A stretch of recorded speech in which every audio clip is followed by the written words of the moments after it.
بسم اللہ الرحمن الرحیم وبہ نستعین سبحانک لا علم لنا الا ما علمتنا انک انت العلیم الحکیم رب اشرح لی صدری ویسر لی امری واحلل عقدۃ من لسانی یفقہوا قولی رب اغفر وارحم انت خیر الراحمین.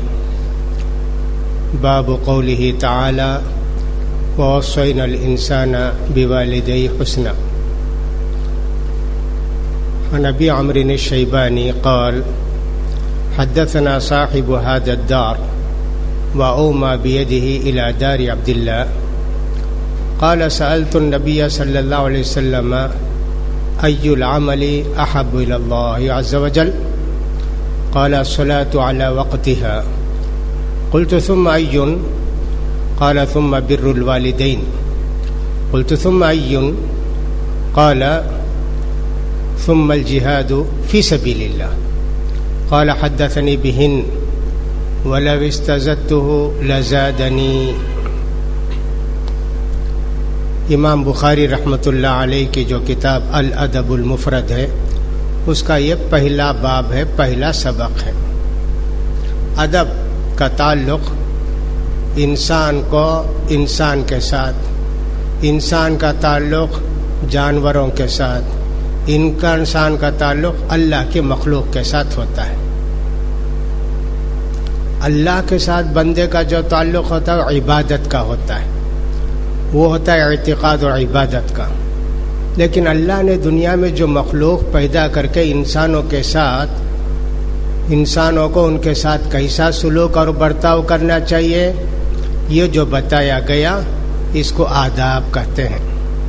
تو انسان کا تعلق دنیا کی ہر چیز سے ہے، اس لیے کہ اللہ تعالیٰ نے قرآن مجید کے اندر ارشاد فرمایا خلق لکم ما فی الارض جمیعا. دنیا کی ہر چیز تمہارے فائدے کے لیے پیدا کی گئی ہے. اگر وہ نقصان دینے والی ہے تو بچنا چاہیے، اور اگر اس سے فائدہ ہونے والا ہے تو اس سے فائدہ اٹھانا چاہیے. انسان اس دنیا میں رہ کر سب سے کٹ کر نہیں رہ سکتا، سب سے الگ ہو کر نہیں رہ سکتا. انسان ہی ایک ایسی مخلوق ہے کہ جس کا تعلق دنیا کی ہر چیز سے ہے. اب سب سے گہرا، سب سے پہلا تعلق جو انسان کا ہوتا ہے وہ ماں باپ سے ہوتا ہے. ماں باپ ہی اس دنیا میں وجود میں آنے کے لیے سبب بنے. تو خالق حقیقی، ہم کو حقیقت میں پیدا کرنے والا تو اللہ تعالیٰ ہے، اور ماں ایک طرح سے خالق مجازی دنیا میں آنے کے لیے سبب بنی ہے. تو ہمارا تعلق یہ کہ انسان کا تعلق سب سے زیادہ گہرا ہوتا ہے ماں باپ کے ساتھ. ماں باپ کے بڑے احسانات ہوتے ہیں. یہ اللہ تعالیٰ کی عجیب و غریب حکمت ہے کہ اللہ تعالیٰ نے سب چیزوں کو میرے لیے کرو یہ نہیں کہا. میں جس کے ساتھ اچھا سلوک کرنے کے لیے، میں جس کے ساتھ جیسا رہنے کے لیے کہتا ہوں ویسا کرو. یہ ذرا مشکل کام ہے. ڈائریکٹ انسان اللہ کی بات کو ماننے کے لیے تیار ہو جاتا ہے، لیکن اللہ اپنے مخلوق میں سے کسی کے لیے کہے کہ میرے فلاں مخلوق کی تابع داری کرو، اطاعت کرو، اس کی بات مانو، تو یہ بڑا امتحان. نیک انسان، سعادت مند انسان تو مان لے گا بھی اللہ نے حکم دیا، ہم کو کیا ہے. جس کے لیے کہے گا اللہ اس کی بات مانیں گے. لیکن جن کے دل میں سرکشی ہوگی وہ تو کہیں گے اس کی بات کیوں مانو، وہ بھی مخلوق میں بھی مخلوق، اس کو کیا برتری ہے، اس کو کیا فوقیت ہے. ایسا سوچے گا انسان. جیسے کوئی منسٹر ہے یا کوئی بڑا آدمی ہے، وہ اپنے نوکر سے کہتے جی یہ کرو کام تو کر دیتا ہے. اگر وہ کہے میری پی اے کی بات مانو، میری سیکریٹری کی بات مانو، وہ سوچتا ہے میں ان کی بات کیوں مانوں گا، میں تو ان کی سروس کرتا ہوں، ان کا غلام ہوں، ایسا سوچتا ہے. اسی لیے دیکھیے اگر ابلیس کو اللہ تعالیٰ یہ کہتا میرے واسطے 1000 سجدہ کر تو کر دیتا. لیکن جب ابلیس سے یہ کہا کہ آدم کے سامنے سجدہ کر، تو اسے سب یہ بھی مخلوق میں بھی مخلوق، اس کی بات کیوں مانوں. تو اللہ تعالیٰ کی بڑی حکمت ہے کہ اللہ تعالیٰ مخلوق کو پیدا کر کے بعض مخلوق کو حکم دیتا ہے کہ اس کی بات مانو، اسی طرح ہم لوگ بھی اللہ تک پہنچتے ہیں۔ ہم بات مانتے ہیں علماء کی، اور علماء بات سناتے ہیں اللہ کے پیارے رسول کی، اور اللہ کے پیارے رسول بات سناتے ہیں اللہ کی۔ اس طرح ہمارا سلسلہ اللہ سے جڑتا ہے ان کے ذریعے۔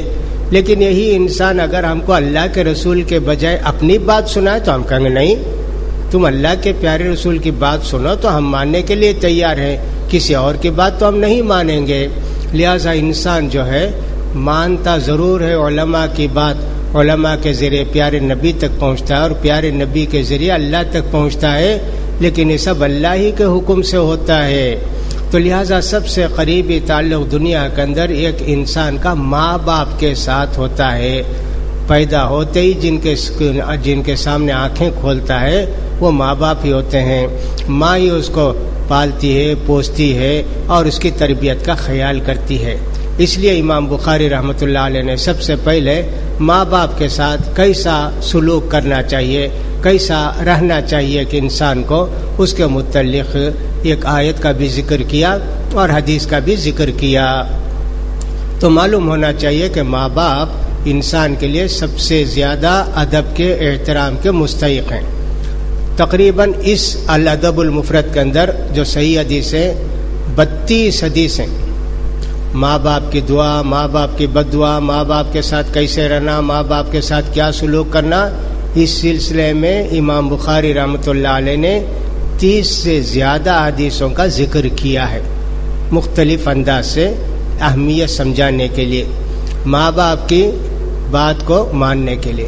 ویسے امام بخاری رحمۃ اللہ علیہ کے تعلق سے بھی یہی نہ مشہور ہے کہ جب وہ بچپن میں آنکھیں کی روشنی ان کی ختم ہو گئی، بینائی ختم ہو گئی، ماں نے دعا کیا اللہ سے خوب رو رو کے، تو امام بخاری رحمۃ اللہ علیہ دیکھنے لگے۔ تو یہ ماں کا کتنا بڑا احسان ہے۔ سب سے مخلص اگر ہمارے دنیا میں کوئی ہو سکتے ہیں وہ ماں باپ ہی ہو سکتے ہیں۔ کچھ بھی ہو جائے، سب لوگ آپ کا ساتھ چھوڑ دیں گے، لیکن ماں کبھی ساتھ نہیں چھوڑتی۔ ماں کبھی بچے کا ساتھ نہیں چھوڑتا، اگرچہ کہ بچہ ماں باپ کو ٹھکرا دیتا ہے، ماں باپ سے قطع تعلق کر لیتا ہے، لیکن ماں اور باپ کے دل میں کچھ اللہ نے ایسا جذبہ رکھا ہے کہ ماں باپ بچے کو نہیں چھوڑتے۔ یہ صرف انسان کے اندر ہی نہیں بلکہ ہم جانوروں کے اندر بھی ایسے ہی دیکھتے ہیں۔ کوئی بھی جانوروں، بندر کے متعلق تو مشہور ہے کہ بندر اپنے بچے کو، بندریا جو مونس ہوتی ہے، وہ اپنے بچے کو لیے مر جانے کے بعد بھی چھوڑتی نہیں، لیے گھومتے رہتی ہے، گرتی ہے، پڑتی ہے، وہ بچہ پکڑ نہیں سکتا، کچھ نہیں، مر گیا نا، لیکن جب تک سڑتا نہیں اس کو پھینکتی نہیں، اتنی محبت ہوتی ہے۔ جانوروں کو بھی اپنے بچوں سے، نبی کریم صلی اللہ علیہ وسلم کے زمانے میں ایک لڑائی کے اندر ایک ماں کو دیکھا اللہ کے پیارے رسول صلی اللہ علیہ وسلم نے، اس کا بچہ گم ہو گیا تھا۔ جس چھوٹے بچے کو دیکھتی دوڑ کے جاتی، سینے سے لگا لیتی، 2 قطرہ دودھ پلاتی، یہ میرا بچہ ہوگا کیا، یہ میرا بچہ ہوگا کیا، دیوانی کی طرح پورے میدان کارزار میں گھومتی تھی۔ نبی کریم صلی اللہ علیہ وسلم نے صحابہ سے پوچھا کیا یہ ماں اپنے بچے کو جہنم میں ڈالے گی؟ صحابہ نے کہا اللہ کے رسول، وہ تو بچوں سے اتنی محبت کرتی ہے، اتنا پیار کرتی ہے، وہ کیسے ڈالے گی جہنم میں؟ کہا سنو، اللہ کو اپنے بندوں پر اس ماں کو جتنا اپنے بچے سے محبت ہے اس سے 100 حصہ زیادہ ہے۔ اللہ ایک حصہ 100 میں اللہ نے ساری دنیا میں تقسیم کیا ہے کہ جانور ہو، انسان ہو، سب اپنے بچوں پر وہ ایک حصے کا رحم کرتے ہیں۔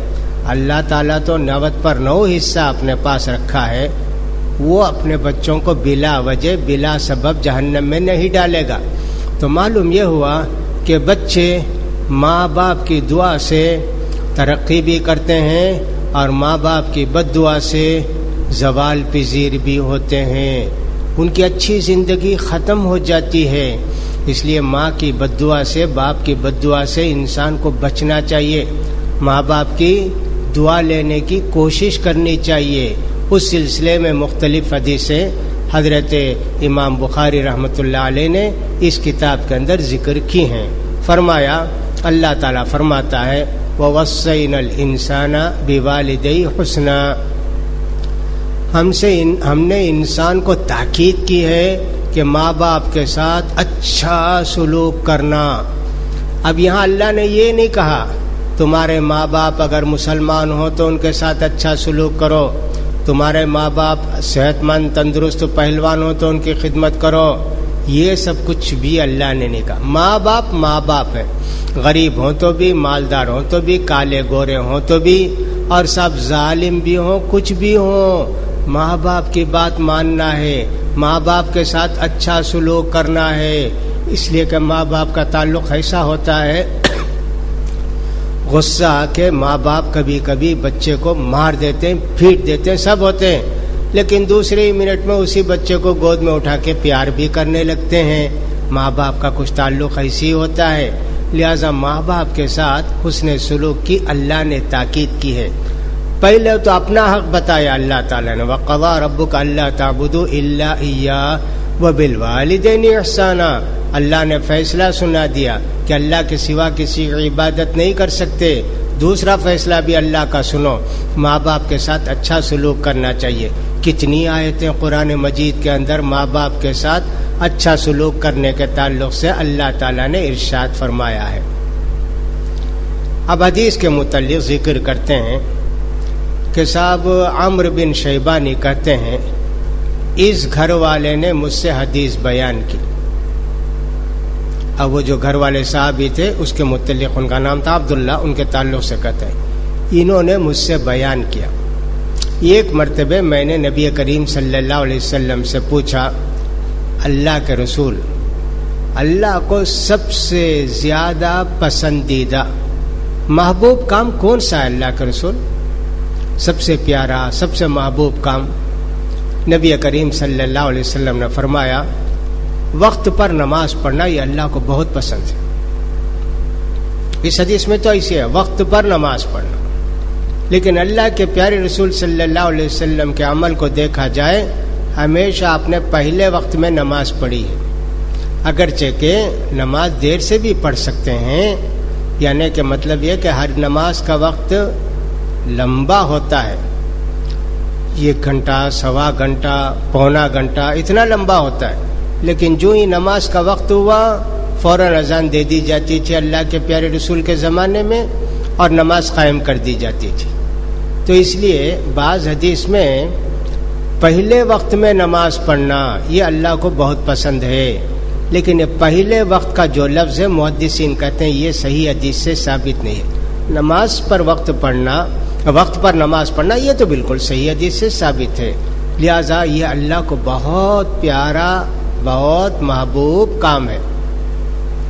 اللہ کا حکم ہوا، مؤذن نے آپ کو اطلاع دیا حی علی الصلاۃ، آؤ جی نماز کو، سب کام دھندا چھوڑ کے آپ اللہ کا حکم مان کے مسجد کو آ جاتے ہیں۔ ہاں یہ بہت پیارا بندہ ہے، بہت اچھا بندہ ہے۔ اب اس کی مثال ہم دنیا میں کیسے سمجھ سکتے ہیں؟ یہ ایک اسٹوڈنٹ ہے، اس سے آپ نے کہا کھڑے ہو جاؤ، فوراً اٹھ کے کھڑا ہوا کرسی میں، فوراً استاد سوچتا ہے بڑا اچھا بچہ ہے بھائی، اچھا بیٹھ جاؤ۔ دوسرا اسٹوڈنٹ ہے، اس سے کہا کھڑے ہو جاؤ، ذرا ادھر ادھر کر کے 1 منٹ کے بعد کھڑا ہوا۔ استاد کے دل میں کتنا غصہ آتا، اچھا اتنی مستی ہے کیا اس کو، اب پاؤ گھنٹہ نہیں آدھا گھنٹہ کھڑا ہوں گا اس کو۔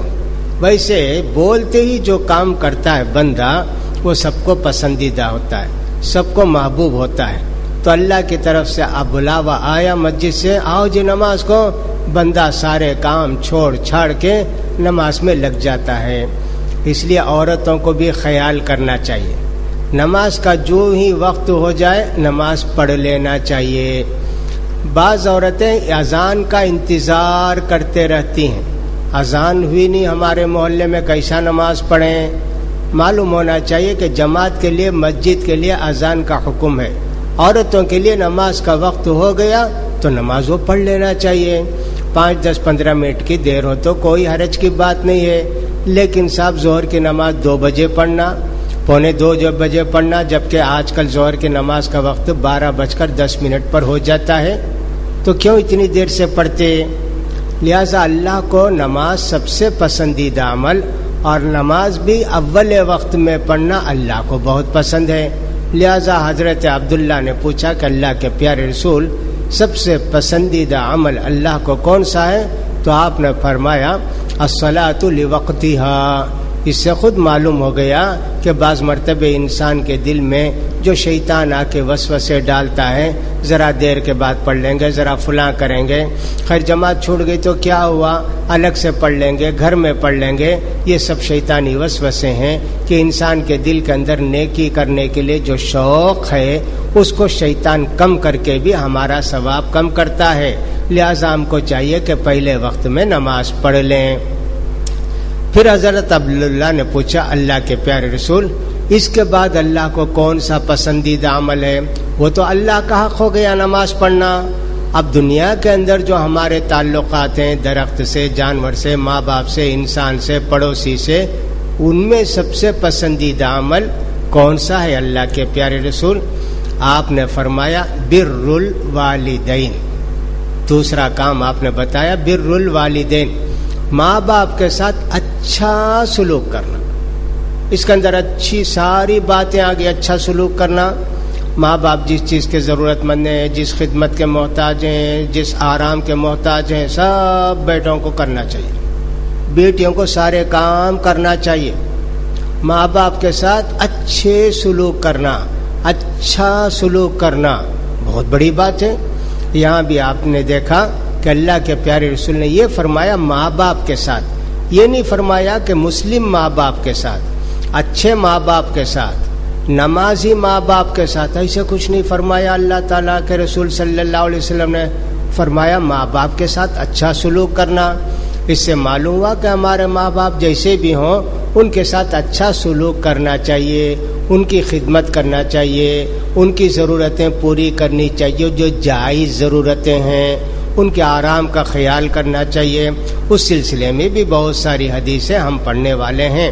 لہذا معلوم یہ ہوا کہ سب سے پہلا حق اللہ کا ہے، اس کے بعد بندوں میں سب سے پہلا حق ماں باپ کا ہے ایک انسان کے لیے، بر الوالدین، ماں باپ کے ساتھ اچھا سلوک کرنا۔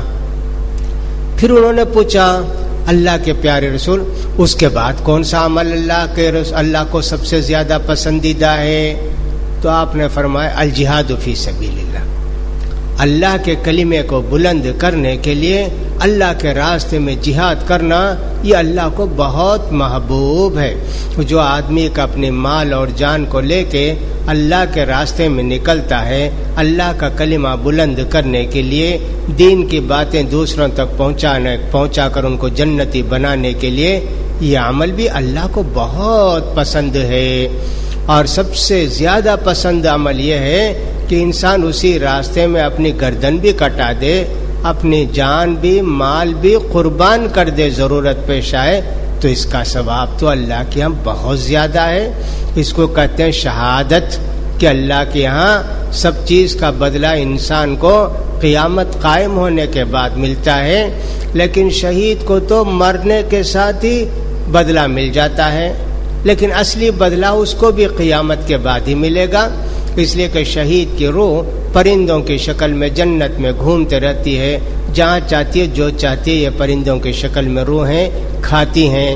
پھر اللہ کے عرش کے سائے کے، اللہ کے عرش میں جو ایک طرح کی لالٹین، ایک طرح کے لیمپ لگے ہوئے ہیں، اس میں جھولتی رہتی ہیں۔ اس کا مطلب یہ کہ شہید کو تو ایک طرح کا بدلہ فوراً مل جاتا ہے، لیکن اس کا بھی حقیقی بدلہ قیامت کے دن ہی ملے گا۔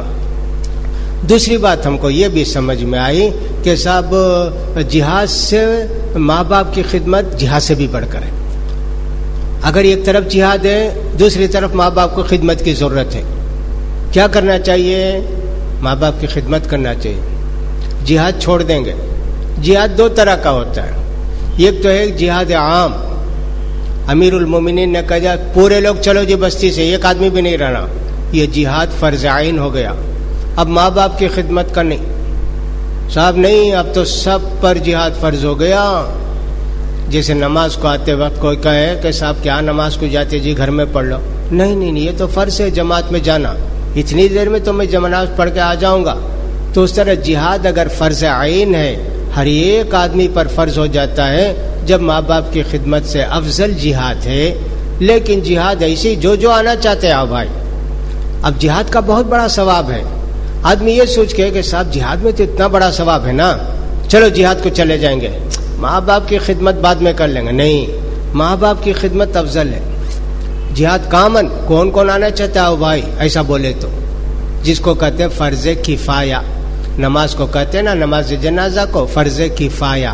کچھ لوگ پڑھ لیں تو باقی لوگوں کا پڑھنا ضروری نہیں. اسی طرح اعلان کیا گیا امیر المومنین کی طرف سے, جو آنا چاہے آؤ بھائی جہاد کو, تو یہ فرض کفایہ ہو گیا. کوئی بھی نہیں گئے سب پر گناہ ہو جائے گا.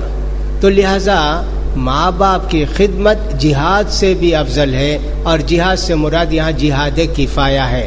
لہذا انسان کو دیکھیے کہ اللہ تعالیٰ کیا ثواب حاصل کرنے کے لیے اللہ تعالیٰ نے کتنے راستے رکھے ہیں.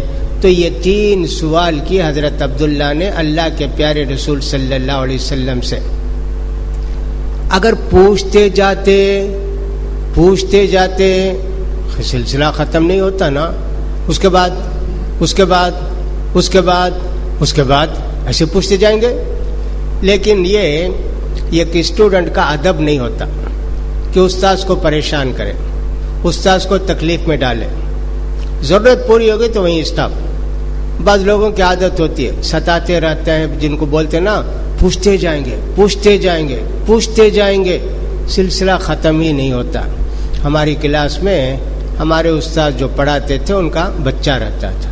اس نے ایک مرتبہ اپنے ابا سے سوال کیا, ابو آپ کو کس نے پیدا کیا؟ آپ کس سے پیدا ہوئے؟ کہا سے میں ماں باپ سے پیدا ہوا. اچھا دادا دادی؟ وہ ان کے ماں باپ سے. اب پوچھتے اچھا ان سب کو؟ تو کہا اللہ نے پیدا کیا. اللہ کو کس نے پیدا کیا؟ اللہ نے پیدا کیا. اللہ کو کس نے پیدا کیا؟ اللہ نے پیدا کیا. کہا اسے نہیں پوچھا جاتا. وہاں جب اللہ کے پاس پہنچ گیا ختم ہو جانا چاہیے سوال. تو اس طرح کوئی چیز بھی آپ سوال کرنا چاہتے ہیں, بیکار سوال بہت کر سکتے ہیں, لیکن یہ طالب علم کا ادب نہیں ہوتا. اس لیے حضرت عبداللہ کہتے ہیں جو اس حدیث کے راوی ہیں, اگر میں اللہ کے پیارے رسول سے پوچھتا جاتا اور بھی بتاتے لیکن میں نے مناسب نہیں سمجھا. انہی 3 سوال کو کر کے میں نے اپنے سوالوں کا سلسلہ ختم کر دیا. تو اس حدیث کے اندر ماں باپ کی فضیلت بتائی گئی, ماں باپ کے ساتھ حسن سلوک کرنے کا درجہ بتایا گیا, اور یہ بتایا گیا کہ ماں باپ کے ساتھ حسن سلوک کرنا جہاد فی سبیل اللہ سے بھی افضل ہے. لہذا اس کا بھی خیال کرنا چاہیے. حضرت عبداللہ بن عمر رضی اللہ تعالیٰ عنہما سے دوسری حدیث بیان کی جاتی ہے کہ نبی کریم صلی اللہ علیہ وسلم نے فرمایا, رضا الرب فی رضا الوالد و سخط الرب فی سخط الوالد. اللہ کی رضامندی باپ کی رضامندی میں ہے, اور اللہ کا غصہ باپ کے غصے میں ہے. جب باپ کا لفظ آتا ہے حدیث میں تو عام طور پر اس سے مراد ماں باپ ہوتے ہیں, صرف باپ نہیں, ماں باپ دونوں ہوتے ہیں. جب ماں باپ راضی ہوتے ہیں تو اللہ بھی راضی ہوتا ہے. جب ماں باپ بچے سے ناراض ہوتے ہیں تو اللہ بھی ناراض ہو جاتا ہے. بہت بڑی حدیث ہے.